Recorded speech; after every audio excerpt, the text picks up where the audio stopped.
All right. If I'm not mistaken, because I'm on a different screen. Yes, we are live. I'm trying to get to my profile here, doing my old man thing. Here we go. Oh yeah, it's live. So let me just put that retweet. We are live.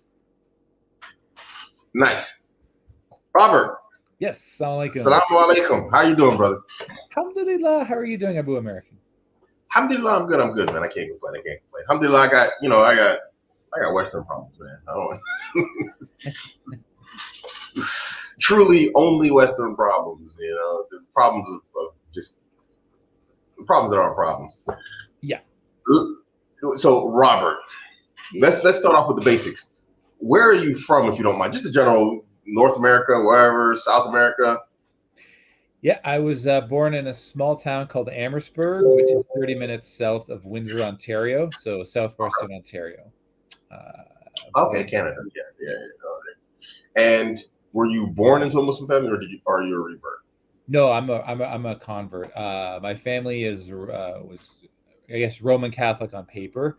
Okay, yeah, my mom was kind of white American, like Polish and Armenian background, and my dad is from like a French Canadian background. So okay. Sorry, just trying to respond to this slump here. Yeah. What was your journey, if you don't mind? Like me asking, like, how did you come to Islam? What's the story? Yeah, so I didn't really have much exposure to Islam at all. Right up until after high school. The only time we had any exposure was when we went on a high school field trip and we saw different religious buildings, and we actually visited the mosque that ended up taking my Shahada in. After high school, I didn't really have much direction with my life. I was, working part-time at a pizza place and living with my parents. I didn't have, pursue higher education. I didn't have a girlfriend. And then, I was working at a pizza place where the employers were, they're Turkish. They weren't practicing Muslims, but I knew that they were Muslim on paper. After 9/11 happened, I became big into like conspiracy theories, who was responsible for 9/11? It didn't make any sense that, jet fuel can melt steel beams, and then a third building that was never hit by a plane. So that spurred my interest into, looking into conspiracy theories like the moon landing. And so I would go on the internet a lot. And so Islam was big in the news at that time because, they were just getting ready to invade Iraq. And, I just, out of curiosity, I just typed up, let's find out about Islam because it's big in the news. So I typed up ISLAM. I want to also say that I did watch Malcolm X a couple of times. So I had some exposure. Yeah. The Spike Lee movie. So I had some exposure that way. And then the first website I went to after I typed up Islam on the internet was a picture of like an unborn baby in the mother's womb. And I thought to myself, do I have the right website? What does this have to do with Islam? And this website talked about, all these scientific miracles in the Quran, about, how, these verses or ayat of the Quran talk about scientific information that we only know with the technology. I was fascinated right off the bat. I ended up reading Surat al-Baqarah in like one night. And I made this kind of independent research project, the English translation, of course. And, I'd studied Islam on my own. I didn't have any influence. Exactly. Yeah. I didn't have any influence. I just wanted to study Islam on my own. I didn't tell anybody about it for months. And then it was like this independent research project. And after a while, I concluded that, yes, this is, the right. I think we have a bad connection. Religion. This is the religion that God wants us to follow. And, after a couple of months, I mustered up my Shahada right there. Can you hear me still? Or? Yeah. It's like I'm getting a serious delay all of a sudden. Okay. So I was wondering if it was my side or not. Had some downloads running in the background. I shut them all down, but I thought it was my side.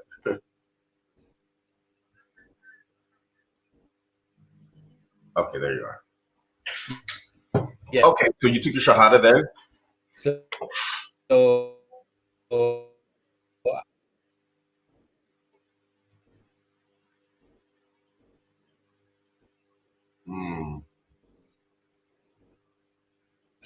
I've got them frozen screened. I don't know about anybody else. Oh, okay, we're back. Can you hear me? Yeah. It's like a huge delay. Now you're talking in like double speed. Oh, my bad. Is the delay coming on my end, or? I'm trying to find out from the viewers. Oh, okay. Okay, so they're saying that you're in somehow. Yeah, it's on my end. Okay, I'd be upset because I got cable just now, so I'm like, fiber optic, excuse me. So I'd be upset. It was my side. I was on Starlink for a while, and I just finally got fiber optic. It just finally came to my community. Do you want me to restart and come back? Yeah, sure. If you want to, I can talk to the crowd here. You know, I haven't talked to them for a while. Sorry about that. I'll be back in a few minutes. So sorry about that. Bro. Yeah, no problem. All right, let me log out. All right, inshallah. Wa alaikum assalam wa rahmatullahi wa barakatuhu. Been on a minute. Yeah, it's been a while. For me too. You know, I mean, not too long, but you know, I get out here. Man, these crazy cats on my Twitter are just Allah Mustaan, man. Y'all seeing this stuff real time? You know, it's crazy because it's funny. When you look at stereotypes, most of the time there is a considerable degree of truth to stereotypes. And so it's funny to watch someone like be mad about a stereotype. And then not only that, they prove the stereotype like real time. So I said some stuff and cats got mad. But then they showed up and they started proving me 100% correct. Nah, I'm not more bulky. Maybe I gained some weight, but not the good kind of gaining weight. I haven't been back to the gym in a while. So, you know, this upcoming week, I start my gym program again, inshallah. If I'm bulky, then it's fat. It is not muscle, unfortunately. Although, you know, I got good genetics. You know, I don't really use my muscle too much. You know? Yeah. But, going back to a boxing gym and lifting. So, you know, can't really say that it's that good type of weight if I gained any. So anyway, it's a bit sad to watch, you know, people fulfill stereotypes real time. You know, and then when you bring that to their attention, they get even more mad and they fulfill the stereotype even more. You know, I said, you know, there's a certain demographic that's quite racist, and then that demographic showed up and started being racist. And I was like, hey, you know what? I said you guys were being racist, and now you showed up and you're being racist, and then they get even more racist. And it's like, but somehow it's my fault that you showed up and started being racist, and like literally filling in, you know, or acting out the very thing that I said. It's wild to watch real time. Some people, they have no sense of, what's the word? Self-awareness. But then that makes sense. You know, I could say some stuff, it'd be really hard, but it'd be true and it would make sense. Why they don't see the contradiction.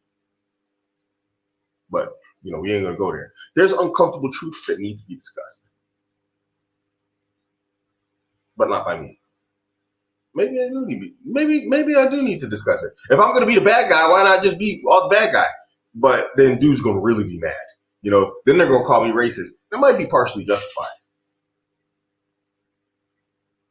Guys need to be careful, man.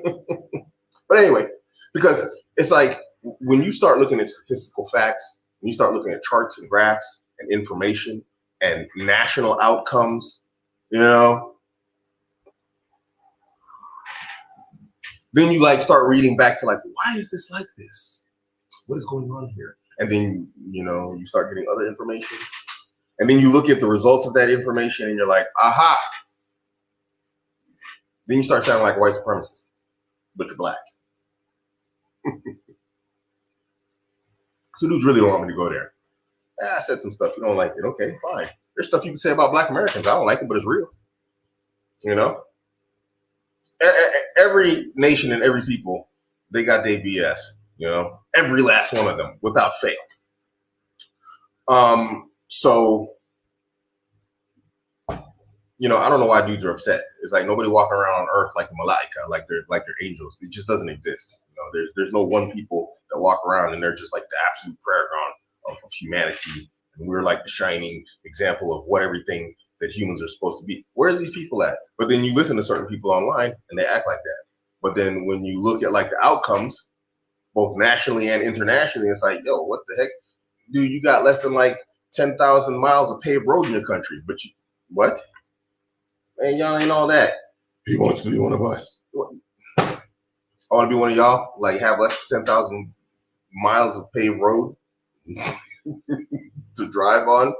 I'm good, man.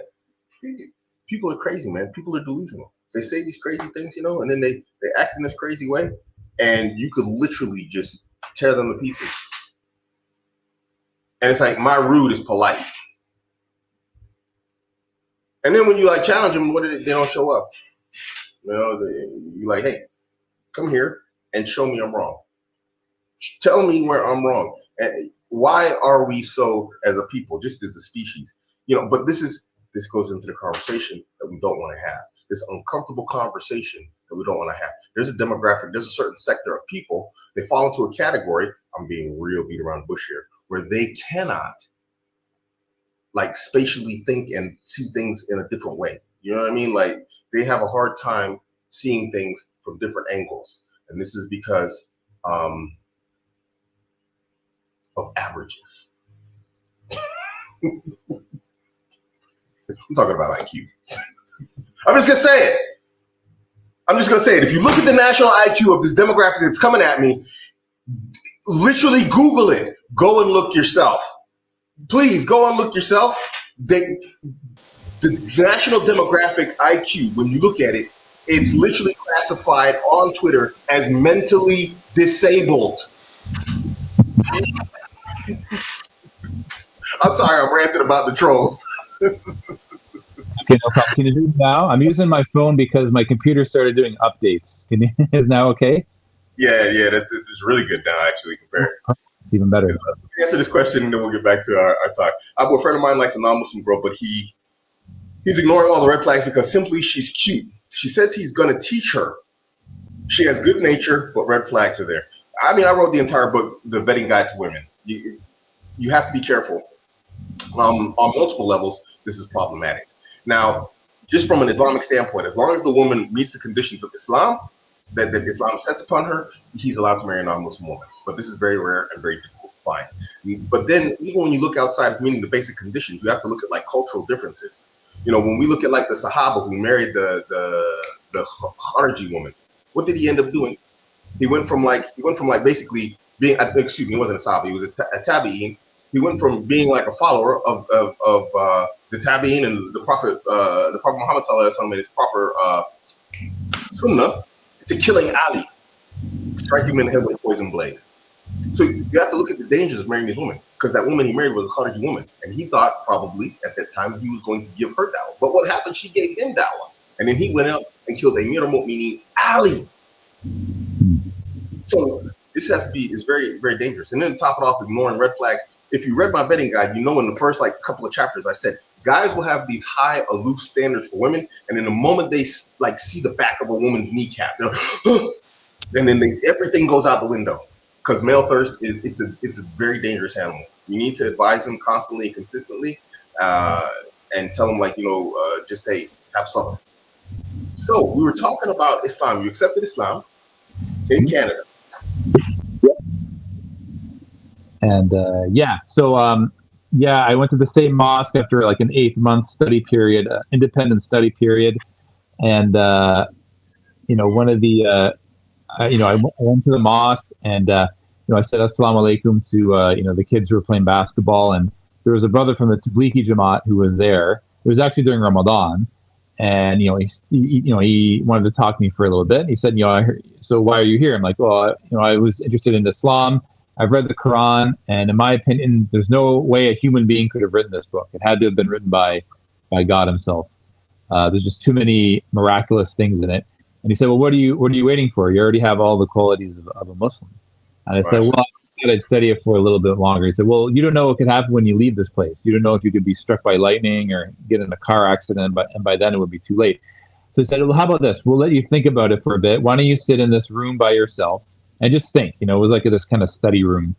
And I'm like, okay. So I sat down, he closed the door, and I just wanted to like talk to God or pray or whatever. So I was, just sitting there with my eyes closed, and all of a sudden my jaw started shaking like 100 times a second. Like I couldn't explain it. It was supernatural.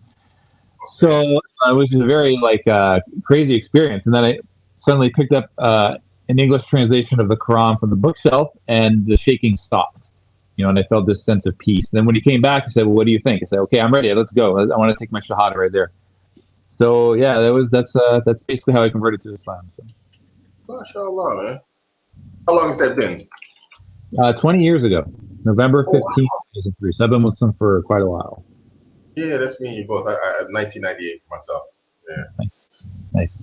MashaAllah. So now let's go into, you have a website, and it is called, please present it to us. It's called Islam for Europeans. We are an organization of European descendant Muslims that has several takes on the relationship between Islam and the West, and also establishing sub communities of European descendant Muslims that want to be part of the greater ummah and want to give all of our Muslim brothers and sisters their Islamic rights, and have a better acclimation process for other European descendant people who want to convert to Islam. Help deal with their relationship with their families, and make Islam a fabric of the Anglosphere, so that it definitely that would definitely help the image of Islam in the West and the situation for all of our brothers and sisters who are living in the West and the Ummah at large. So. Okay, mashallah. One thing I've noticed is like a lot of times what happens is when someone accepts Islam, they're basically, it's like there's that initial everybody's happy for you, woo, and then they're sort of left on their own. They just get sort of abandoned, And I've been saying it for a while. And I don't mean it in a divisive way, but at the same time, I don't see how it could be viewed as otherwise than divisive, but it's not the intention. It's like we as Western reverts, we need our own circles, because other communities, like you can see right now on my Twitter, they pair off and group off into other groups, and then they see everybody else from like a more adversarial, against us, it's us and them type of perspective when it comes, and we're all Muslims. And so it's really like odd for me to watch that happening. And so at the end of the day, although I do have very close brothers that are they're Asian, they're Somali, they're Far East Asian. I got really close Arabs. I got a whole mix of close friends. My closest friends have always been Westerners. When it comes down to like dudes I actually talk to and discussing secrets, or not secrets, but you know what I mean. It's like we're having like very, very intimate, friend conversations. It's always been Westerners. And what's beautiful about this, or not beautiful, maybe it is beautiful, but what makes this the most, I'm not really sure how I want to say this. I've been using German so much lately. My vocabulary is starting to lack. What's good about this is that we approach situations from the perspective of Western reverts that are now Muslim. And so our perspective, it can never be shared by someone who was born into a Muslim family. And that's not to throw them under a bus. Even if they were raised in the West, the fact that they came up in a Muslim family, it's their experience, with Islam as well, in the West, is completely different to ours. Yep. Absolutely. Absolutely. And, you can kind of tell, and I'm sure, Western reverts, I think we understand that, the type of rhetoric and discourse between some born Muslims online and, their interlocutors, who are usually these severe anti-Islam trolls. Like there's some utility in that, because, you are deconstructing their arguments. But the way it just turns into a mudslinging event, it's a totally different paradigm than the Western revert who has to deal with all of his non-Muslim family members, and those are going to be people with varying attitudes on Islam, both positive, negative, and neutral. Yeah, indeed. And I've heard this more than once, especially, and unfortunately, sisters deal with this a lot when they revert. And so they'll deal with hostility from family and friends, and then they'll come to like a community, and then they face a different type of hostility. Maybe not from the Muslims, because I tend to find that sisters get a warm welcome. But, now she becomes a hijabi, and the society that she lived in, that she once was comfortable in, and everybody was polite to her. Now it's like hostile towards her. Brothers have a different, issue also, because we can walk around and it's not that we're trying to blend in, but we do blend in because, other than Isbal, there's no obligation really, to change the way we dress. Of course, covering your aura, but, so we other than the beard, we tend to blend in still, although we can't face like hostility from family. And so you come into this entire environment where it's just like you got guys barking at you here, guys barking at you there, and it's like, yo, what the heck? And it's really, I think the idea, the concept that, Western Muslims in general come together. And I don't, I put Islam first, so that, you can't exclude other people, obviously, from an Islamic perspective. But I do think this is very important, that we have our own circles, because there's no way anyone else is going to really understand the journey we're going through, or we went through, in order to be Muslim. Yeah, you have to look at it like a Venn diagram. I mean, Western reverts in general, whether they're white, black, Latino, Native American, there's definitely a lot of overlap, and that especially Islam for Europeans, we advocate that we should definitely come together on these issues, because our perspective is going to be very similar in that regard. So we're definitely not an exclusivist organization. Now, I mean, there are differences, even among Western reverts that are different challenges. We're not saying that they're quote unquote worse or better. There's the experience of being, African American in the United States, which I've never had that. I don't have that experience. Indeed. Right. So, and then among African American Muslims, they have an existent, Muslim sub-community. So if an African American converts to Islam, they may already have an aunt or an uncle or a cousin who's already Muslim. But you're still dealing with the other parts of your family that are Christian also. So that that makes it different in that regard. So I definitely, again, like I said, we're not trying to be separatist. It's an organization for Muslims of European descent, but we definitely want to have good relations and collaboration with definitely African American Muslims, Latino Muslims. And I think, Malcolm X actually mentioned this in his autobiography. So we try to follow that model. Okay, nice. So, I'm looking at, hold on, let me pull up the site and do that share again. Present, share screen. So I'm looking at the site. Yeah, I also have a YouTube channel too, Abuamerican. Oh, you do? Yeah. Oh, I didn't know that. Okay, you got to link me sometimes. Yeah, and the 30 points, you can see our 30 points on our website. It's our declaration that basically like elucidates everything that we're about, what we're advocating for. You'll see, I think it's like a picture of like two guys traversing like two snowy mountains. Yeah, I was just on the homepage and I saw that. Yeah, right here. Yeah. Yeah. There's something mentioned on here that made me smile, and I'll read it. What is it? Armistice. And this is something I feel strongly about, because myself personally, before I read this, I lived in the Middle East. I visited 51 countries in my lifetime. Wow. I lived in the Middle East. I visited several, African countries, Arab countries, and whatnot. And here comes I don't know how else to say this, man. This is not going to come out well, but I guess I should do it now. I think many times the attempt to integrate even some of our brothers in Islam and sisters in Islam into Western society is more detrimental to the Dawah in the West than it is a benefit. Yeah, I agree. And I I think, don't like to say that. yeah. I mean, I think it's the wrong approach. I'll give you an example of Abuamerican. So there's a small town in southwestern Ontario, Mm, 40,000 people, 95% white, and there's a Daru Ulum that opened up basically took an abandoned giant school and turned it into a Daru Ulum okay. where kids do their 6 year ijaza program, and it's all Urdu and Arabic. All the men wear like shalwar kameez, Mhm. um, including the students and the teachers. There's almost you never see any sister there at the masjid, and if they are, they're in like a black niqab. And this is in the middle of like an all-white city. And they don't have open houses because they're afraid because it's a boarding school.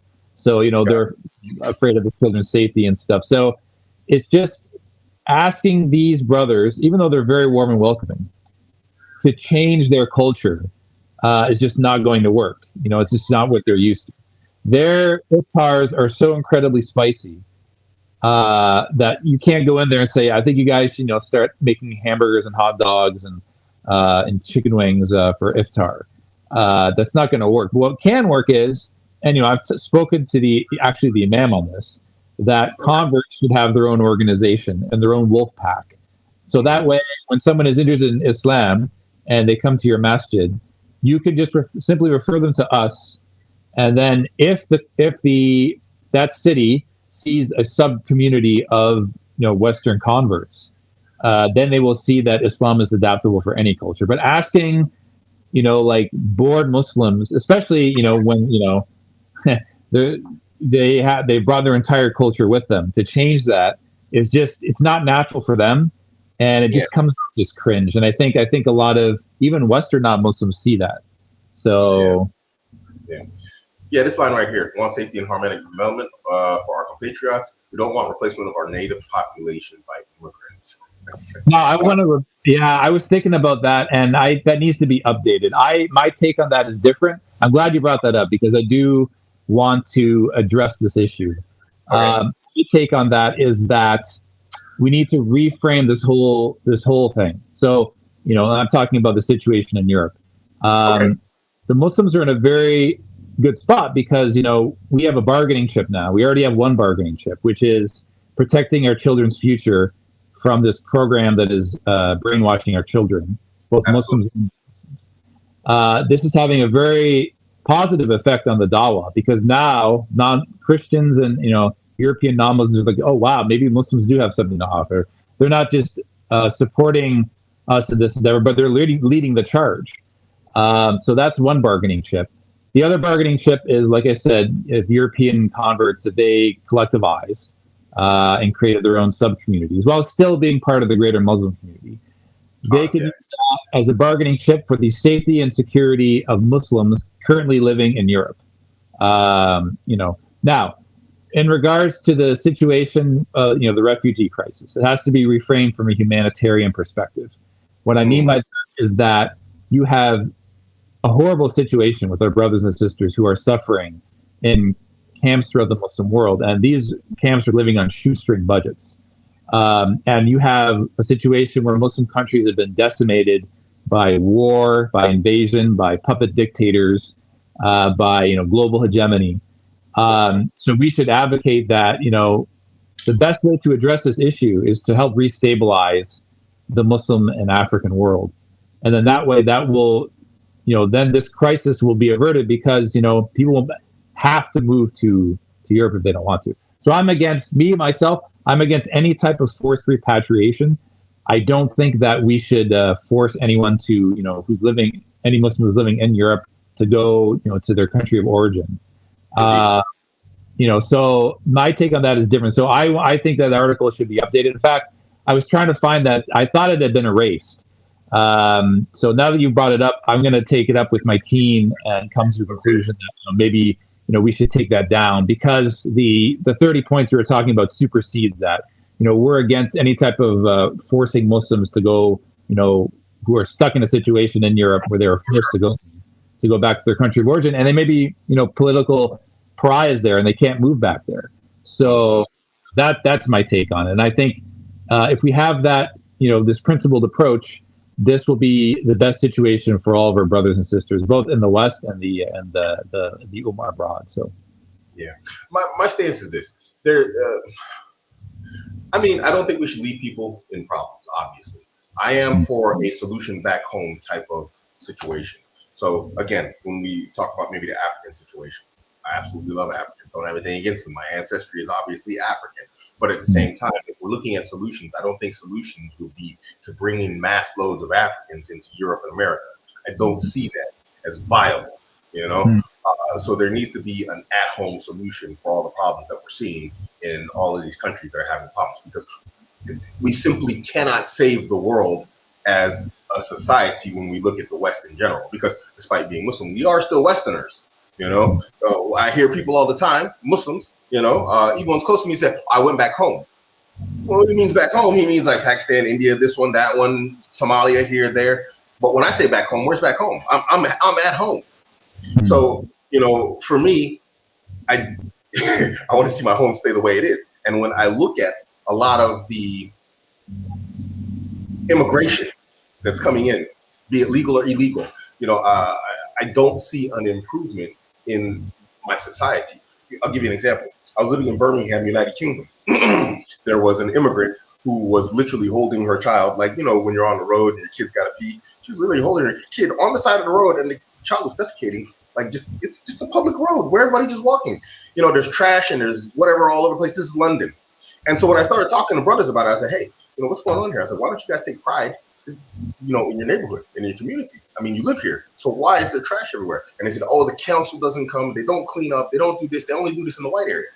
I'm like, yeah, but you don't think the white people take pride in their house and their territory and the place where they live because they understand this is their home? And so they clean up themselves. I mean, because I go out and I see them trimming their lawn. I see them picking up trash, whatever else. So why don't you do this here yourself? And so there's this entire mentality difference that is so great that I don't hold. I don't care how many generations you go, unless they can entirely integrate. I don't think that this cultural bridge can be gapped. And so for me, for me, I find the entire, despite them being my brothers and my sisters, I'm really opposed to Muslims immigrating to the West. And it's an Islamic principle anyway. It's like you're not really supposed to be doing that anyway. It's actually haram. It's like you're allowed to come for study and Dawah and a few other things, business, medical, but you're supposed to go back. And now these people have come and they've settled here. And it's like, okay. And then, that same law will tell me about Hijra. It's funny. Yeah. I mean, the thing is, Abuamerican, for me, it's very difficult for me to talk about these issues because, we're on a lot of political fire just for having an organization called Islam for Europeans. So, fair. So I have to be very careful about the things that I say. But I will say that it's a shame that that these issues have been, I guess, hijacked by, the European right that we can't talk about these issues because it makes us come off as if, that we support, patriotic alternative or Britain first, so, and that's the sad thing, that we can't really talk about these issues, openly and honestly, because, just from a numbers perspective, spending all this money on maybe a few dozen refugees are going to go to the UK and stay in expensive hotels. I mean, first of all, how many of those are Muslim and how many of those are practicing Muslims? And, eventually the money is going to run out. You can take that money and, fund a refugee camp in Jordan or Turkey for an entire year. Yes. So, even from a numbers perspective, our brothers and sisters are literally dying. And, we're not talking about it because, there's this controversial agenda that's attached to it. Yeah, it really is unfortunate that it has been hijacked. I even feel uncomfortable saying it. I mean, I love my brothers and sisters, the ones that I've met, here. They come from I call it culturally Islamic countries. Beautiful brothers, I would never change the world. I'm with you that we do not, that I'd be opposed to forced, repatriation, unless it's criminal acts or whatnot, then you should probably just be sent back to your, wherever you came from. But yeah, it is. It's an uncomfortable conversation, even for me. And I mean, it's probably more so for you because your ethnicity. I can get away with a lot more. You can't. But like I said, we have one bargaining chip already. The Muslim community has one bargaining chip already, which is protecting our kids from degeneracy. If we were to support Euro-Muslim sub-communities, that would be a second bargaining chip. That we can come to the table and say, look, we want the safety and security of Muslims currently living in the West as like a grandfather clause. And if the European right, if they're really worried about demographics, their hatred towards Islam is only making the situation worse because, for the many Europeans that do convert to Islam, since there's so much anger towards our conversion, we can't form a subcommunity. It makes it almost impossible, leaving us no choice but to assimilate into a Muslim community, either by marriage or by joining a mosque. So that's a dangerous conversation, by marriage. I'm having this conversation right now, and this is part of one of the reasons. And I have to say that this community that I'm having like a battle with, I'm going to address this question in a second. But part of like the entire formation of my ideology and where it came from is from the very demographic that's attacking me right now on my Twitter real time. They made it very clear to me that it's like this isn't going to work. It's like even part of like just in terms of how we view each other. Like there's not a black guy. I live country. I mean, I live extra country in Germany. You see these trees back here? Yeah. If I took my drone up in the sky, it just goes as far as the eye can see, quite literally. I'm the only person of my ethnicity anywhere close to here. But there's a clear understanding, simply because of how we were brought up in the West, that it's like, don't bother me, I won't bother you. And I don't find that this is the case with, certain types of people. It's like, there's an understanding that when you live in this community, you live in this neighborhood, there's certain ways that you act and behave. And I'm not saying that, you have to do everything. I don't go to the parties. I don't go to Christmas or whatever else. But it's like I was talking about with London and cleanliness. And cleanliness is part of Islam.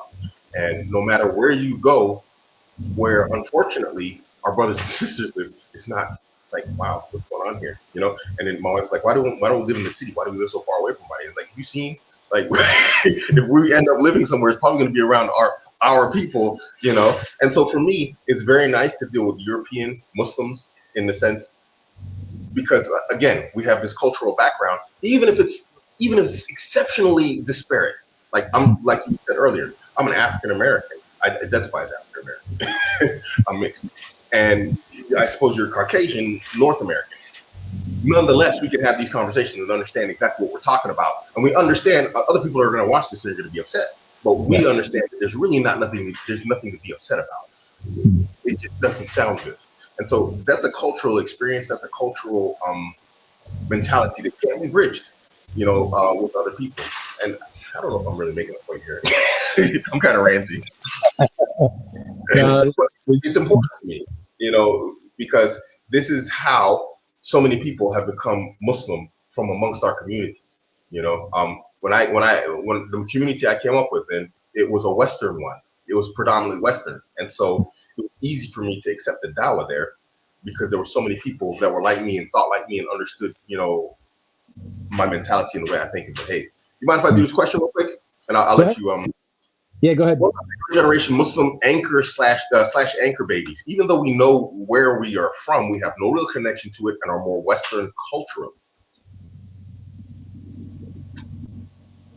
I mean, I'm not really sure what exactly the question is here. I mean, for me, we both agree that there should be no forced removals of people. If you're here, you're here. I just think that what should happen is you strengthen your Islam and at the same time understand that there's no opposition a lot of times to adapting certain cultural norms within Europe, as long as they're not shirk related. Like I can only repeat it 100 times. And I can talk about Berlin. I can talk about Frankfurt. I can talk about London. Anytime you move or you go into the Muslim communities, it's a mess. It is absolutely filthy. And then you go into the European and the predominantly European areas, and it's not. and I'm not used to, walking past junk and trash and whatever else and being comfortable with that. And it seems that there's double guys that are. So for me, what about this? I mean, if you're more European culturally, then it's like, okay, fine, cool, you fit in here. You're never gonna fit in, but you know what I mean. I don't know. What's your take on that? Yeah, my take on that is, if the concern is, feeling that you're a part of, like the country you belong to, and like the image of Islam in the West, just support, convert communities like this, just even in spirit. You don't have to do anything. That takes the responsibility away from the masajid. And just even by that, I mean, then Europeans see like, wow, Muslims really do care about us converts keeping our culture. That is something having a positive effect. In terms of how they deal with their own problems, I mean, yeah, like you said, that's up to them. I mean, that's I'm not going to come in there and say you guys need to do this, this, and that. Just follow the sunnah the best that you can. And if you want to adapt certain things about Britain culturally or Germany culturally, but keep some of your back home identity, that's something that you can work on and work towards an aesthetic like that. But if I were a white convert living in Japan and I was like in a similar situation and I had kids living in Japan, I would do the same thing. I'd be like, okay, Japanese converts, we support their sub community. We have our white convert sub community in Japan. We may adapt things here or there from the Japanese culture, but and adapt other things that come from like Canada or Europe or whatever. So that's my best advice to Mark. I'll give you an example. I was living in Qatar and I was going into a shopping mall and, I was working out really hard at that time. I was super buff and I was wearing a tank top, like what do they call them? I think it's a wife beater. I think they call them. Don't be twice. But I was wearing one of those things and, I'm bulked up and I'm looking all, slick and smooth. Look, at least I feel like I did. And a Qatari came up to me and he's like, hey, bro, can I talk to you for a minute? I was like, yeah, sure. What's up, man? I said, you want a workout program? And he was like, no, he's like, culturally, this is like, this is not something that, we find okay. I was like, well, I said, Islamically, it's my aura covered. He's like, yeah, no, Islamically, you're fine. He's like, but culturally, we find this, disturbing. And so I'm living with these people. Culturally, what's upon me? Okay, Islamically, I could just throw them under the bus and say, you know what? Sucks to be you, man. I'm not in opposition to the religion, so I don't want to hear it. And most of the time, I'm like that. But I'm living with these people. This is not the same as like online and internet battles. So I went to S. Oliver and I bought a shirt. It was one of my best shirts I ever bought, actually. I kept that shirt for years, almost 10 years. And so, but what I don't see is that is reciprocated when people come here. And the problem is, if anything pops off, as we say, in the hood, I'm not from the hood. I grew up from middle class. I'm fake.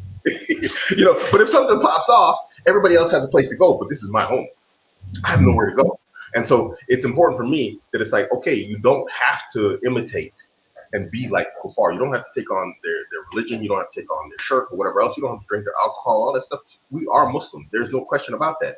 But it's like, don't come in and like really start messing up everything and, and giving us a bad image. And then I'm the one, who is here and home and left with the mess. And this is what I see happening because there's a particular degree, and you can help me if you can tell me your experience, but there's a particular degree of like arrogance that a lot of people who immigrate into the West like carry with them, in terms of like cultural superiority, and I find this problematic. And yes, Islamic culture is superior, but it's like when you're not behaving in a way which is superior, but then you carry that superiority complex that you justifiably can't have if you were practicing the religion, but you're not. Yeah. Then the problems start. Yeah. I think when I first converted to Islam, I mean, the Islamic leadership was very, very good at nipping these problems in the bud. Like I remember we did one khatib. He did a whole khutbah on bad behaviors of the Muslims, and he said that actually in the parking lot he saw one person park between 4 parking spaces. You know how like some people like park in between 2 parking spaces? Right in the middle of 4 parking spaces. And what they did was the mosques, they started towing cars. I mean, if you were parked illegally, they complied with the city, just like we want you guys to tow these cars, because it was having a negative effect on the non-Muslim neighborhoods there. Gotcha. So I think, social media, it kind of provides like the opposite sentiment, because I mean, the people we're talking to are like these total anti-Islam trolls, and there's social media, there's no face-to-face interaction, so anon trolls can just say whatever they want, and we're living in this kind of like ultra macho culture or pseudo macho culture where something could be completely un-Islamic, but you'll still say that it's based. Like I remember, like, what was it? There was one video where like a group of Shia. This was like on the people are sharing a video of a like a group of Shia on the streets in Europe, and they were like, I saw that. during Matam, and it was showing like this this white woman like in her 40s looking down and just being like, what the heck is going on, right? And then you had Muslims who were like laughing, like like it's like it's a joke, and it just the level of ignorance of some of these like trolls is it's creating a bad image for the Muslim community in general, and that we wouldn't be saying these things unless we really, at the end of the day, cared about the image of Islam in the West. Yeah, I think that's a problem also. I don't think a lot of people really do care about the image of Islam. I have on Twitter, I think I have like 14,000 followers, and I'd say maybe 40% of that 14,000 are non-Muslims. And then I've got this demographic showing up and just really letting their worst side hang out. It's a kind of hard to present a very positive image of Islam and Muslims when you have this demographic, which comes from a country which is like 98% Muslim, acting this way. And I don't think they think about the consequences of their actions, the way they behave. So, it's really messy. Yeah, it is. Yeah. But again, I'm not saying you have to agree to it. I'm not saying that you do agree with it. Everybody should understand that this is a conversation me and Vitamin R are having. He might have very different ideas than I am. I'm presenting my personal perspective and views. Just because he doesn't give pushback doesn't mean he agrees. I don't know. It doesn't matter. We're just having an adult conversation. But again, because it is demographic and specific, I've changed my stance on Muslims living in the West. I don't think, and whenever Muslims in the West talk about uniting, it's called division. All you guys are causing division, this, that, the other. But then at the same time, when we start talking to these other demographics, then it's like, oh, it's us, and you guys don't belong here. You guys are this, and you guys are that. And so it's like, we can't win. So really, the book and the Sunnah, and acting upon the book and the Sunnah would be the starting point for all groups. And then after that, it would seem like, we have no choice, unfortunately, just simply because of the way that some people act, that we have to unite with those people that think and feel and understand like people. I don't know if that was clear, but I think you know what I mean. No, I get what you're saying, Abuamerican. And again, I don't know about you, Abuamerican, but I always encourage, like, hey, my detractors, they're more than welcome to come on my show and have a conversation. They never do. They're always anons. They don't take me up. And until that happens, we're going to continue to bring up these issues. I've invited them several times. Like, come on the show. Let's discuss it, hammer it out, cuss me, do whatever else. Dig up the worst that you can find about me. On the internet, do whatever you want to do, and let's discuss this. And they never do. Yeah, like I'm not going to name names, but there's a very well-known Muslim influencer on social media who just says the absolute worst things about the West to a fault. Like, how successful the Qatar World Cup was. Like, many people converted to Islam, right? Yeah. Tweeted out, like when it first started, he said, I hope a Qari recites Surah al-Kafirun at the opening ceremony of the Qatar World Cup. And then I'm like, okay. And then someone quoted, like, why not recite Surah Maryam? Like, wouldn't that be like, a better starting point? Like if you want them to recite Surah al-Kafirun. Okay, that's an ayah, that's a surah in the Quran. It's the words of Allah subhanahu wa ta'ala. But what are you getting at? Are you getting at the fact that these people are are never going to convert to Islam, and you're just like puffing your chest out. I mean, these are people who, put all their prejudices aside. They're like, you know what? We're going to go to Qatar. We're going to watch the World Cup. We're going to have a great time. We're going to visit a Muslim country, and let's see what the Muslim world has to offer. And then you're still going to have this like hyper negative attitude towards Westerners who took, all their preconceived notions about Islam and the Muslim world, pay all this money to come, watch the World Cup, and this person gets hundreds of likes from his followers, and no one critiques this. And I'm just like, if I were to show this to my non-Muslim family, and I'm sure you feel the same way, they'd be like, what the hell? Yeah. First time I have on my Discord, I have a group for like revert Muslims.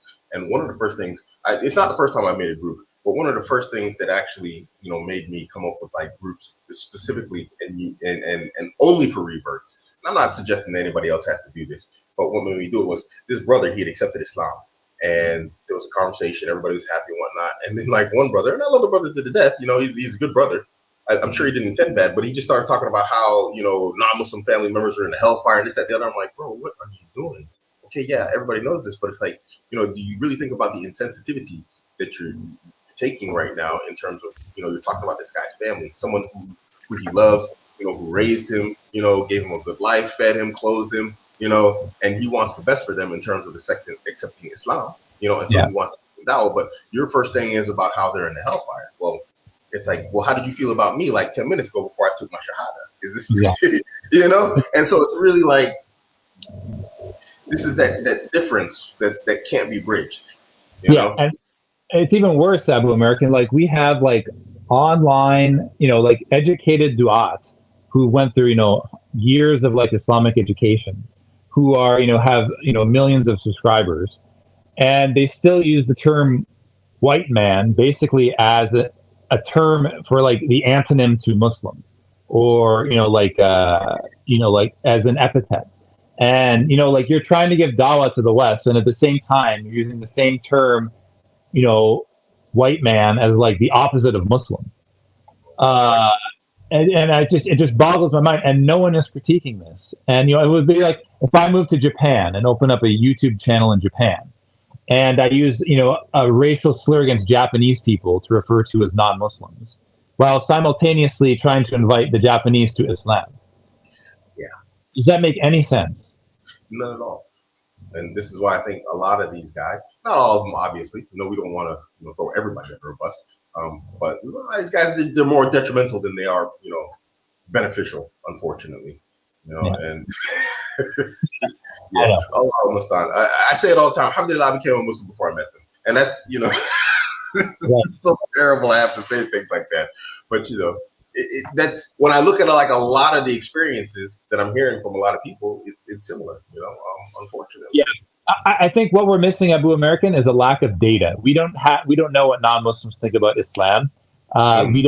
Muslims don't do survey research by and large. So they don't know what the opinions are on average of the people who, from Westerners, white Westerners, and what they think about Islam. Like I took a couple of polls on Twitter on like the Freedom Convoy account in Canada. So these people are more right wing. They're like anti-vax, right? So and I asked them straight up, like, this is a question for my white Canadians. What do you think about Islam? Positive, neutral, slightly negative, highly negative. So 20% of that group in the Freedom Convoy said positive, 37% said neutral, 14% said slightly negative, and 29% said highly negative. So 57% of the Canadians that I surveyed who are part of the Freedom Convoy had either a positive or neutral image of Islam. And when I showed this to Muslims, they're absolutely shocked, because they think, because the only non-Muslims they see on social media are the ones who are trolls and hate Islam, and that spend their day attacking Muslims. They think that that's 80-90% of white people, how they think about Islam. Yes, those people do exist, but they're one segment of the white population. They're not. So I think what we need is valid survey research, and that way something that we can show the Muslim community at large to say, look, we're not crazy. We're not, we knew this because we lived in these societies for decades, so we know that there are varying attitudes on Islam in the West. Yeah, I mean, 57% is a lot to work with. That's impressive, actually. Yeah, perspective. Yeah. So, but the thing is, there's no, you're not providing like a safe place for Europeans who have positive attitudes towards Islam to talk about things and collectivize. They don't want to go to a mosque because they're just afraid to go. I mean, it's not like they don't they hate Muslims. It's just not their turf. The more neutral territory you create, or the more spaces you create where like these people who have positive attitudes about Islam, the better chance you have of people not just converting but feel comfortable about converting to Islam publicly. So, mashallah, you thought this through very well, mashallah. So it's a hope, and I know you support the idea, Abuamerican. It's great to talk to you about these issues, and I'm definitely glad we had this conversation. Absolutely. So let me ask you something. Like, Islam's for Europeans. What can I do, and what can others do to help like support your mission and spreading this project? Helping to get the word out is wonderful. Even this YouTube conversation. Asking people to like and subscribe. More conversations with us.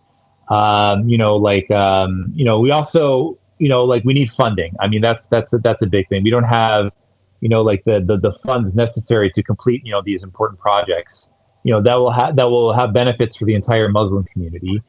In fact, like, you would argue that a lot of this money is being misallocated to masajid, who are spending all this money on converts, and then that money that they're spending doesn't fix the main issue.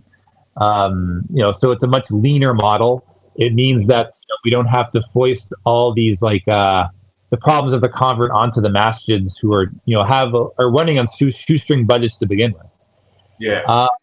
So that's definitely another thing. And also, I think a lot of these white converts, they're kind of misguided, and they get into either like these extreme movements, or they try to assimilate culturally. You know what I'm talking about. The white convert, dons like a thobe and a kufi, and like starts speaking with an Arabic accent within a couple of weeks.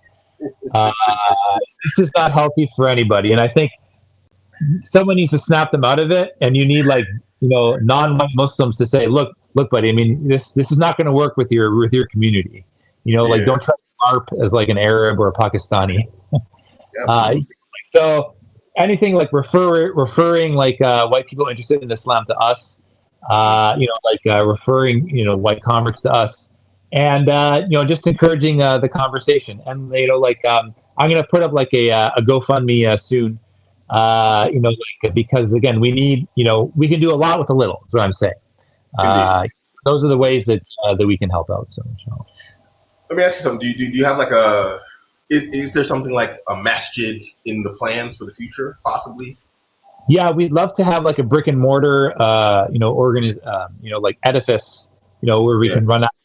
What we need though is a critical mass of, Euro converts, like 40, 50, 60 to necessitate, such a project. Which, at the start would probably just be like an office space with the musalla in the back. If you make it like a whole masjid, what'll happen is that it's going to be completely filled by more Muslims. So, anyone, if we run this ourselves, like I said, anyone is invited to our musalla or a masjid. We're not going to exclude any Muslim based on race. They'll pray in the same rows with us. They're more than welcome to be invited to our iftar. We would just be like another, piece of the puzzle to the cultural mosaic of the Muslim communities in the West. Absolutely. Absolutely. That sounds really good. Okay, well, when it comes down to funds or whatever else, I know some people who might be, able to help. And if there's anything I can do in terms of future planning, let me know. I'm a pretty good planner, some construction manager, so it's not just construction. I'm not just talking about just building a masjid or whatever else, but I'm just saying in general, planning is like the heart of like everything that we do. So if there's anything I can do, obviously my talents, if you can call them that, are on offer. Barakallahu feek. We are at 1 hour, guys. I usually announce it faster or sooner. If you have any questions, please ask them now. We got just a little bit of time. I'm gonna give a little time for questions if you have any questions. This Mira says, "Salam alaikum." I'm here from Twitter. Wa alaikum salam. Twitter got to. Yeah, it's a laugh. Twitter, brother. Please don't let Somali incels and femcels make you feel any way. Allah will punish them. Allah will hold them accountable on the day of judgment. You know what? And I'm gonna say this again. You know, I faced a lot of racism from that community in specific, Somali community, but I've also received the most love offline from the Somali community. When I moved to London, I've told this story like a billion times. Nobody took care of me. Brothers made sure I had a place to stay. They made sure I could afford all my stuff on my own. When I showed up to London, I was stacked with cash.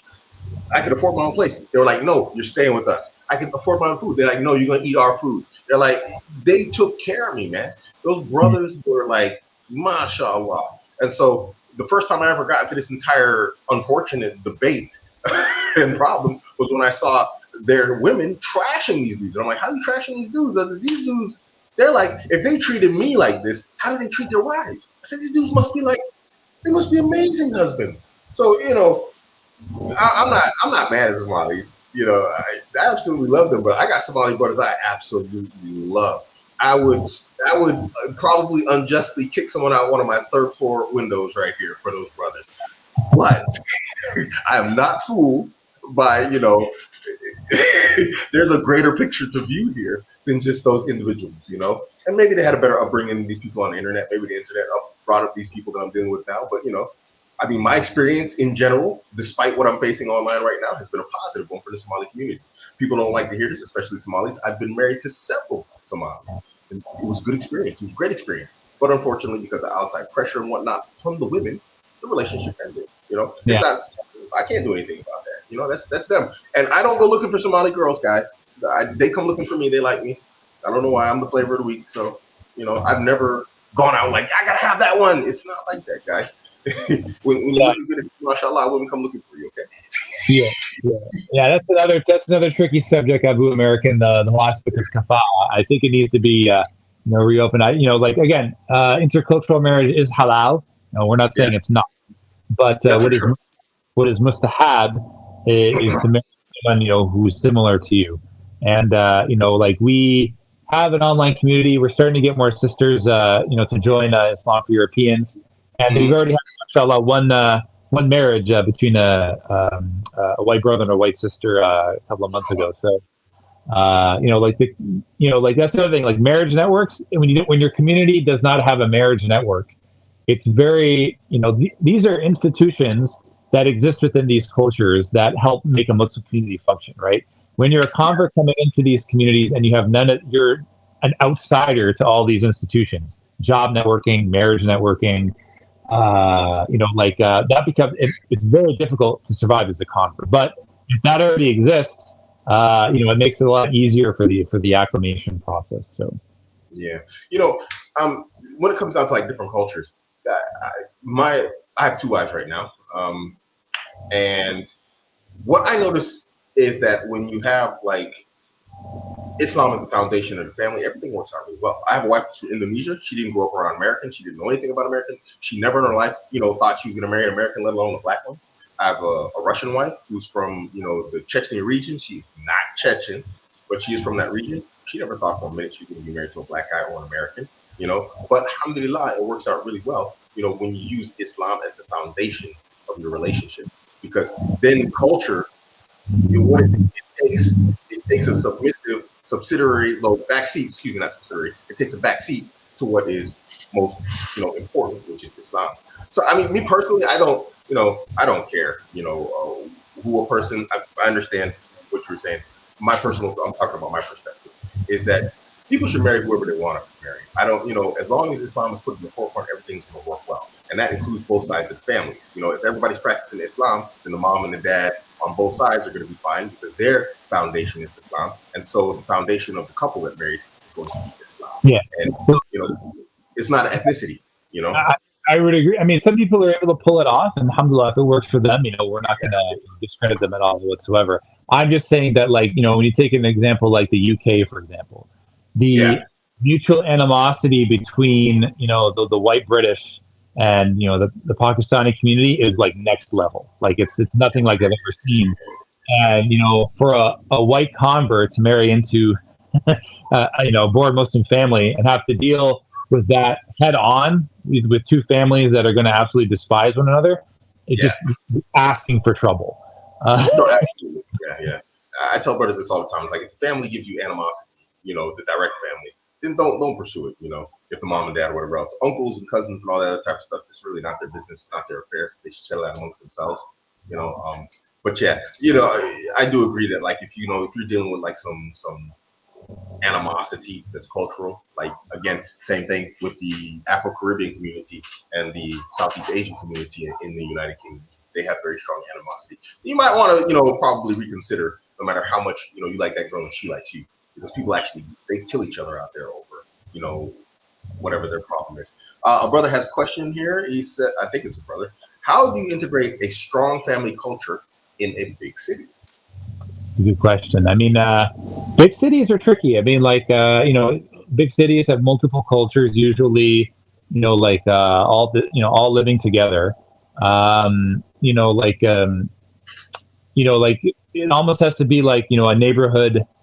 The closer you're in the neighborhood, that can help, develop it, because, they see little neighborhoods, throughout these big cities, and, like having like a center, that can help to create like a strong, kind of like strong kind of sub community within like the big city. But a strong family culture, it's, I guess, depends. I mean, it can be done. It can definitely be done, and it's easier in the small towns. But when it comes to big cities, you just have to, you have to work through it. I mean, there's also more opportunity because you have more people to begin with, and if people, they latch on to this particular type of sub community that you're trying to build, it's a lot easier for them because they can be within your neighborhood within a couple of minutes. So. Yeah, I agree. I mean, I have a family that lives in a big city, and this is a conversation that we have all the time about, like, how do you deal with the influences that come from outside the house, especially on the children, because it's obvious, you see it, and that's one of the dangers of the West. Well, at least here in Germany, you're not allowed to homeschool, and so when your children go out, it's just like work. Like I'm at work 9 hours a day, generally as a minimum. So that means by the time I come home and everything, I spend like maybe 5 or 6 hours with my family. That means I spend more time with outsiders than I do with my actual family, and that's just the way the West is designed. And so then we have a school system that is the same way. Obviously, what's going to be the dominant culture? The one that they spend the most time with. And, and it's not enough that like you spend 50-50 time, it has to be your time with your family has to be more dominant significantly to have the more dominant influence, because children, as we know, they can be influenced very easily, and so big cities and strong family culture, my personal opinion, homeschool, if that's possible in the country you're in, homeschool, work from home. I mean, anything that could make the home stronger. We got here. This is one for me, I guess, because I did a relationship thing. I have my channel is based off relationships. It says Salam Habib, Alaikum Salam wa rahmatullahi wa barakatuh. How do I go about in a smooth way to bring up having multiple wives to the first potential wife without scaring her away, since she is not in my frame, like pre-marriage? There's no easy way to do this. It's a conversation that's gonna, it's gonna shock every woman. If you ask a woman about her ideas of what a marriage is, she's got white picket fences or a crown, and she's the queen, and there's just her. It's just they got that song, just the two of us in their head. So you have to. It's like the conversation to me where a woman would say, "Let's discuss putting monogamy in the marriage contract." That's an uncomfortable conversation. So there's no easy way to have this conversation. It's just you got to go straight into it. When I married my Russian wife, I didn't even know we were going to get married. I just went there and I was like, I wasn't really looking for life. And then so I tried to run her off.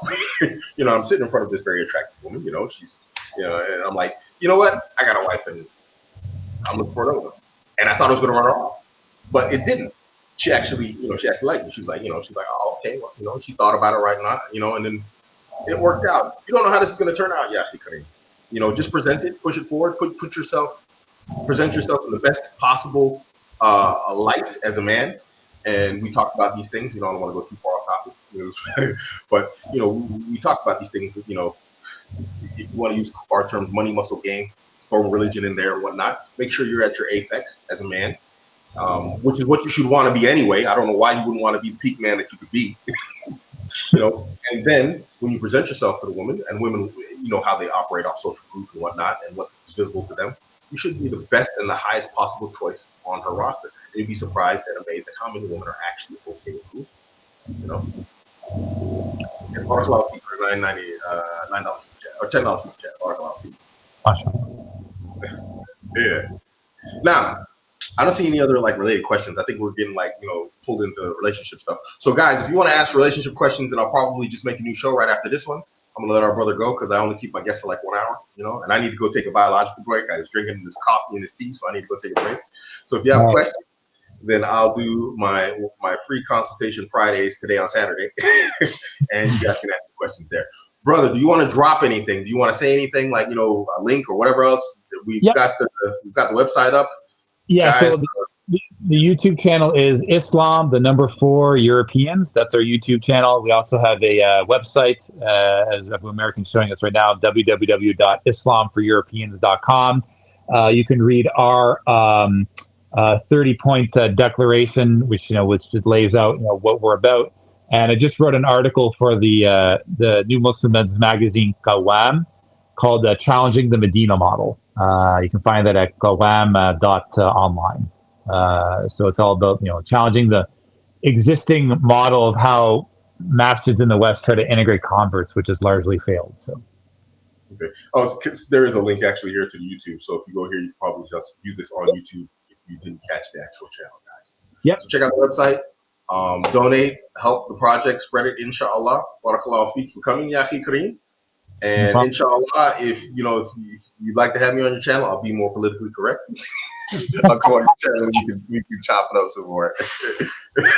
No problem. Thank you so much. Thank you so much for having me on, Abdurrahman. Have yourself a wonderful day. You too. This guy just asked, this is an important question. Does Islam for Europeans accept Bitcoin donations?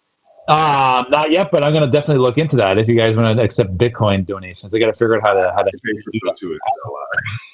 Okay. Thanks a lot, Steve. Thank you so much. Assalamu alaikum, brother. Walaikum salam to the guy.